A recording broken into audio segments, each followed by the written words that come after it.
Hello everyone, एक बार फिर से आप सभी लोगों का बहुत बहुत स्वागत है एकेडमी 24/7 के इस डेली करंट अफेयर्स के वीडियो सेशन में। दोस्तों, आज है 9 मार्च का दिन और आज हम इस वीडियो में बात करने वाले हैं बहुत ही इंपॉर्टेंट करंट अफेयर्स के एमसीक्यूज के बारे में। और एमसीक्यूज से आपके जितने भी इंपॉर्टेंट फैक्ट्स बनेंगे, इंपॉर्टेंट क्वेश्चंस बनेंगे, उनको भी हम साथ में डिस्कस करते हुए चलेंगे। तो चलिए स्टार्ट करते हैं आज का वीडियो। लेकिन वीडियो स्टार्ट करने से पहले एक बार फिर से मैं आप सभी को रिमाइंडर देना चाहूंगा। क्या रिमाइंडर है? एक तो अगर आपने अभी तक फरवरी मंथ के करंट अफेयर्स का कंप्लीट फरवरी मंथ के करंट अफेयर्स का वीडियो नहीं देखा तो जरूर से जाकर के देखें। चैनल पर ऑलरेडी अपलोड कर दिया है। और उसका अगर आप पीडीएफ डाउनलोड करना चाहते हैं तो वो आप टेलीग्राम चैनल से डाउनलोड कर सकते हैं, जिसका लिंक आपको डिस्क्रिप्शन बॉक्स में मिल जाएगा। किसका लिंक? टेलीग्राम चैनल का लिंक आपको डिस्क्रिप्शन बॉक्स में मिल जाएगा। या फिर आपके पास टेलीग्राम ऐप है, आप उसको यूज करना जानते हैं, तो आपको क्या करना है, सीधे टेलीग्राम ऐप पर जाना है, सर्च बॉक्स में टाइप करना है एकेडमी 24/7 जीएस और वहां पर आपको चैनल मिल जाएगा। जाइए वहां पर, जैसे ही आप क्लिक करेंगे अंदर जाएंगे, वो आपको पीडीएफ दिख जाएगी और आप वहां से ज्वाइन डाउनलोड कर सकते हैं और ज्वाइन भी कर लीजिएगा। ठीक है ना? चलिए आगे बढ़ते हैं, वीडियो शुरू करते हैं। ठीक है, देखते हैं पहला क्वेश्चन। हाल ही में 2 दिवसीय, क्या कह रहा है क्वेश्चन, हाल ही में 2 दिवसीय गुड़ महोत्सव का आयोजन कहां किया गया? जी हाँ, गुड़, जिसको कुछ लोग जैगरी भी कहते हैं। जी हाँ, क्या कहते हैं इंग्लिश में, क्या कहा जाता है? जैगरी। ठीक है, तो गुड़ महोत्सव का आयोजन कहां किया गया? तो इसका आयोजन किया गया उत्तर प्रदेश की राजधानी लखनऊ। ठीक है बाबू, कहां पर किया गया? लखनऊ में किया गया। बी ऑप्शन आपका सही होगा।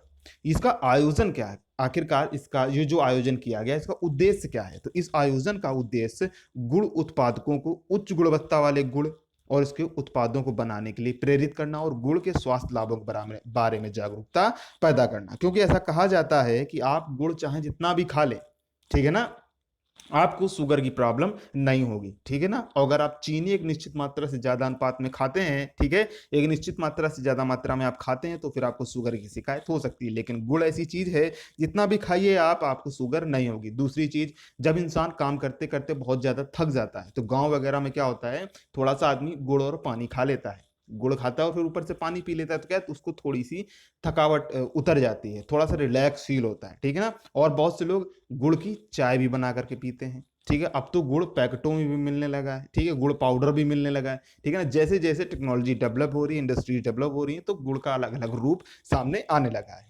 ठीक है ना? तो मैंने उद्देश्य भी बता दिया आपको। कहाँ आयोजित किया गया? उत्तर प्रदेश, लखनऊ में आयोजित किया गया।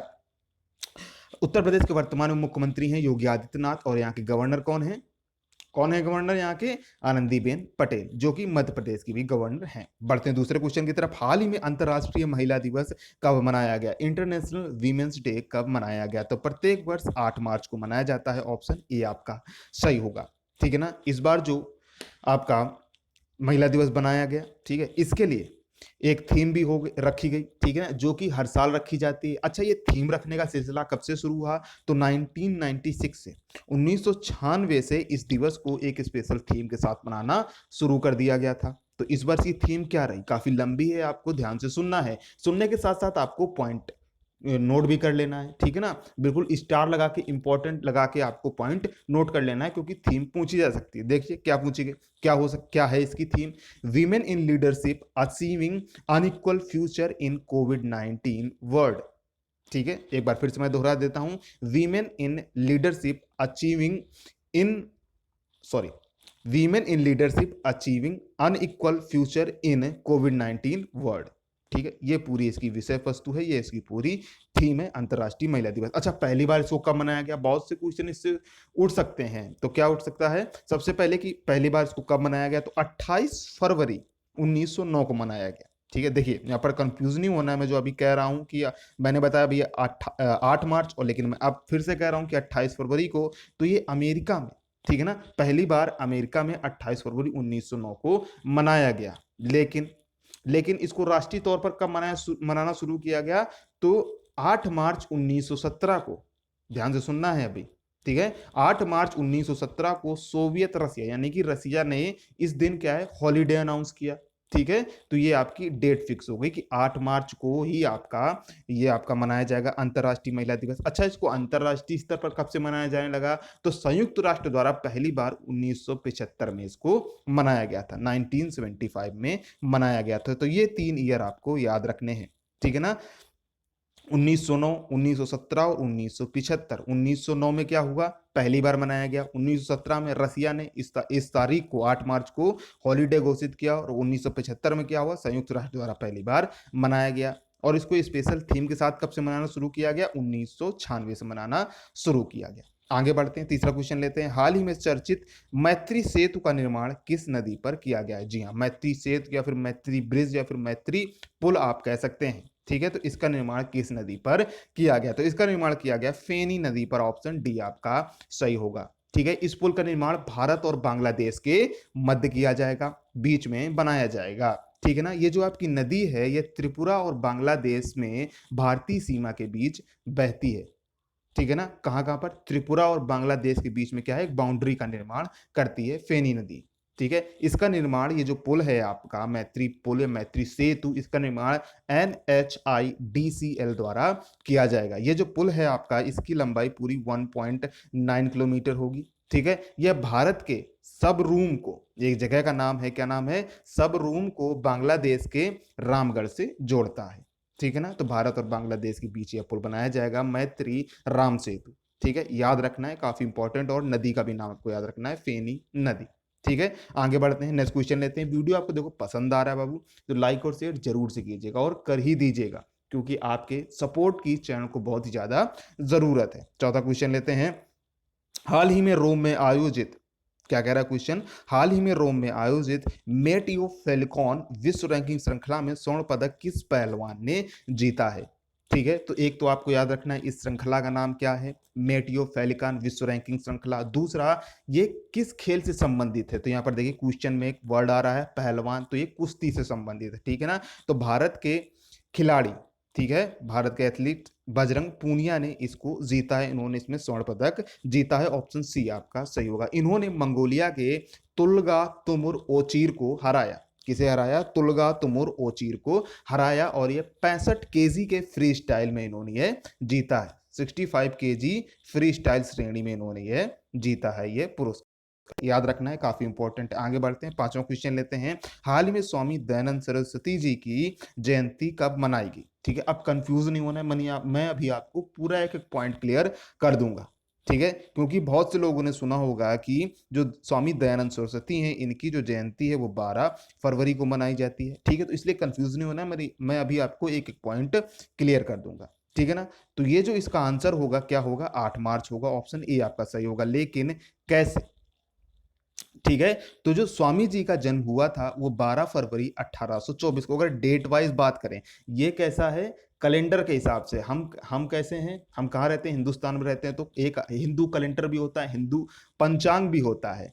ठीक है ना, तो यानी कि अब देखिए इसके पीछे मैं ऐसा क्यों कह रहा हूं, क्या रीजन है, तो इनका जन्म 12 फरवरी, ठीक है, कब हुआ था, एक मिनट देखिए, इनका जन्म 12 फरवरी 1824 को हुआ था। ठीक है, 1824 को हुआ था, जबकि हिंदू पंचांग के अनुसार फागुन मास के कृष्ण पक्ष की 10वीं तिथि को स्वामी दयानंद सरस्वती की जयंती मनाई जाती है।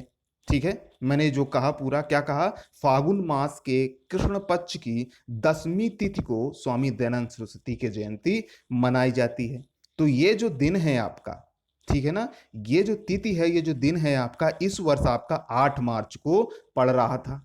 ठीक है, 8 मार्च यानी कि कल पड़ रहा था, इसलिए ये थोड़ा सा कंफ्यूजन है, और इसलिए आपको ये चीजें क्लियर होनी चाहिए। ठीक है ना, कैलेंडर के हिसाब से 12 फरवरी ही है, अगर लेकिन अगर आप हिंदू कैलेंडर के हिसाब से देखेंगे, हिंदू पंचांग के हिसाब से देखेंगे, तो ये जो तिथि है आपकी, ये जो दिन है आपका 8 मार्च को पड़ रहा है। इसलिए मैंने आपका क्वेश्चन लिया है, जिससे कि आपका कंफ्यूजन क्लियर हो सके।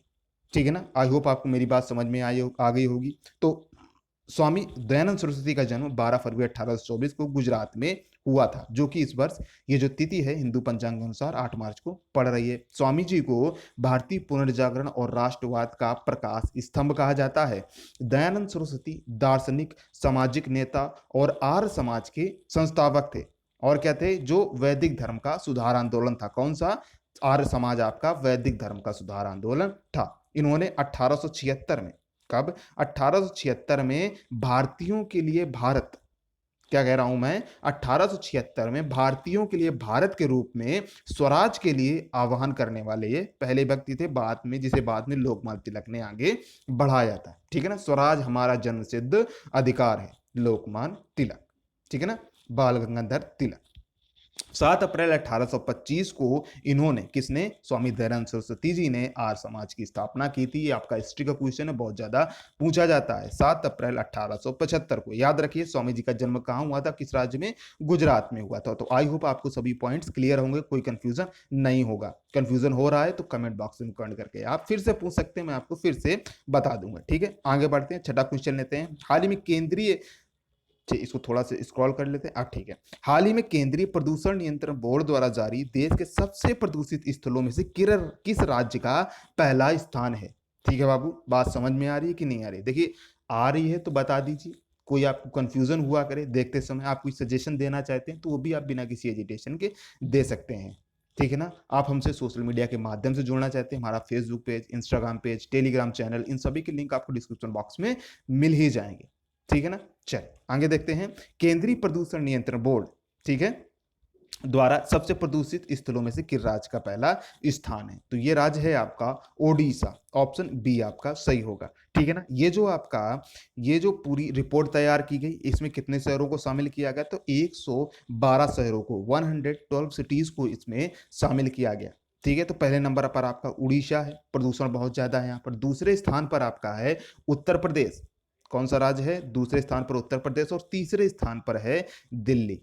ठीक है ना, तीसरे स्थान पर है दिल्ली। पर्यावरण मंत्रालय के अनुसार प्रदूषित स्थल ऐसे क्षेत्र हैं जहां कूड़े कचरों में विषैले और खतरनाक पदार्थों की मात्रा अत्यधिक होने से आसपास रहने वालों की सेहत पर प्रतिकूल असर पड़ रहा है। प्रतिकूल का क्या मतलब है कि बुरा असर पड़ रहा है। ठीक है ना, यानी कि बहुत गंदगी है शहर में, सभी जगह कचरा इकट्ठा हुआ है, तो कचरा से क्या है, विषैले और खतरनाक पदार्थों की मात्रा अधिकता बढ़ रही है। ठीक है ना, भूमि प्रदूषण हो रहा है, वायु प्रदूषण हो रहा है, जल प्रदूषण हो रहा है। ठीक है ना, तो वो आपके सभी नागरिकों की सेहत पर प्रतिकूल असर डाल रहा है। ठीक है ना, हाँ, आई होप आपको बात समझ में आ रही होगी। आगे बढ़ते हैं, नेक्स्ट क्वेश्चन लेते हैं। सातवां क्वेश्चन क्या कह रहा है? हाल ही में गैरसैंण को किस राज्य का नया प्रशासनिक मंडल घोषित किया गया है? ठीक है ना, तो ये राज्य है आपका उत्तराखंड, ऑप्शन ए आपका सही होगा। ठीक है ना, चलिए, तो आपको एक चीज और बतानी है कमेंट बॉक्स में कमेंट करके उत्तराखंड के बारे में, कि वर्तमान में मुख्यमंत्री यहाँ पर कौन है। ठीक है, सीएम कौन है यहाँ का, गवर्नर मैं आपको बता दूंगा, जो कि बेबी रानी मौर्य है। ठीक है, तो उत्तराखंड का गैरसैंण को राज्य का नया प्रशासनिक मंडल घोषित किया गया है। ठीक है ना, क्या होगा अब इसमें? तो इसके साथ ही कुमाऊं और गढ़वाल के बाद यह उत्तराखंड का तीसरा मंडल बन जाएगा। कौन सा? गैरसैंण। पहले कौन सा था? कुमाऊं था, दूसरा गढ़वाल था, और तीसरा अब गैरसैंण बन जाएगा। मुख्यमंत्री की घोषणा के अनुसार गैरसैंण में 4 पहाड़ी जिले शामिल होंगे, जिसमें अल्मोड़ा, बागेश्वर, रुद्रप्रयाग और चमोली है। ठीक है ना, ये 4 जिले शामिल होंगे। और ये जो आपका गैरसैंण है, ठीक है, ये उत्तराखंड की दूसरी राजधानी है। तो उत्तराखंड की पहली राजधानी क्या है? चलिए वो भी कमेंट बॉक्स में कमेंट करके बता दीजिए। लेते हैं आठवां क्वेश्चन। हाल ही में किस देश ने सार्वजनिक जगहों पर बुर्का पहनने पर रोक लगा दी है? जो कि एक मुस्लिम समुदाय का एक परिधान होता है, तो किस देश ने बुर्का पहनने पर रोक लगा दी है? तो ये देश है आपका स्विट्जरलैंड, ऑप्शन डी आपका सही होगा। ठीक है ना, ये पहला देश नहीं है जिसने बुर्का पहनने पर रोक लगाया है, इसके अलावा और भी देश हैं जिन्होंने बुर्का पहनने पर रोक लगाई है। फ्रांस ने तो 2011 में ही प्रतिबंध लगा दिया था बुर्का पहनने पर। ठीक है ना, आगे बढ़ते हैं वीडियो में। पसंद आता है तो लाइक और शेयर कर दीजिए फटाफट से। वीडियो में 8 ही क्वेश्चन थे। अब लेते हैं कल के क्वेश्चन का जवाब। मैंने आपसे कल पूछा था कि हाल ही में वर्ष 2020 के लिए 30वें बिहारी पुरस्कार से किसे सम्मानित किया गया? तो 30वें बिहारी पुरस्कार से सम्मानित किया गया है मोहन कृष्ण बोहरा को, ऑप्शन ए आपका सही होगा। इनकी रचना कौन सी है, किसके लिए इनको दिया गया है? तस्लीमा, संघर्ष और साहित्य। जी हाँ, ये बुक का नाम है, इनके क्या नाम है? तस्लीमा, संघर्ष और साहित्य, जिसको इन्होंने 2016 में लिखा था। ठीक है, ये जो बिहारी पुरस्कार है आपका किसके द्वारा दिया जाता है? के बिरला फाउंडेशन के द्वारा दिया जाता है। बिहारी के अलावा 2 पुरस्कार और दिए जाते हैं, यानी कि के बिरला फाउंडेशन द्वारा टोटल 3 पुरस्कार दिए जाते हैं। एक है बिहारी, दूसरा है सरस्वती सम्मान, और तीसरा है व्यास सम्मान। याद रखें, पेपर में पूछता है। अब ले लेते हैं क्वेश्चन ऑफ द डे। इसका जवाब आपको कमेंट बॉक्स में कमेंट करके बताना है। हाल ही में किस राज्य या केंद्र शासित प्रदेश सरकार ने खुद का स्कूल बोर्ड खोलने की घोषणा की है? 4 ऑप्शन है आपके पास, इनमें से जो भी आपको ऑप्शन करेक्ट लगता है कमेंट बॉक्स में कमेंट कर बता सकते हैं। वीडियो पसंद आता है तो लाइक और शेयर दबा के कर दीजिएगा। ठीक है ना, फटाफट से कर दीजिए लाइक और शेयर। अभी तक चैनल को सब्सक्राइब नहीं किया तो किसका वेट कर रहे हैं बाबू? सब्सक्राइब भी करिएगा। ठीक है, नोटिफिकेशन बेल भी प्रेस कर दीजिए, जिससे आप कोई भी वीडियो मिस ना कर सकें। एक बार फिर से रिमाइंडर, अभी तक फरवरी के महीने का करंट अफेयर का वीडियो नहीं देखा तो जरूर से जाकर के देखें, टेलीग्राम को चैनल को भी ज्वाइन करें। थैंक्स फॉर वॉचिंग, मिलते हैं नेक्स्ट वीडियो में, तब तक के लिए आप सभी का बहुत बहुत धन्यवाद।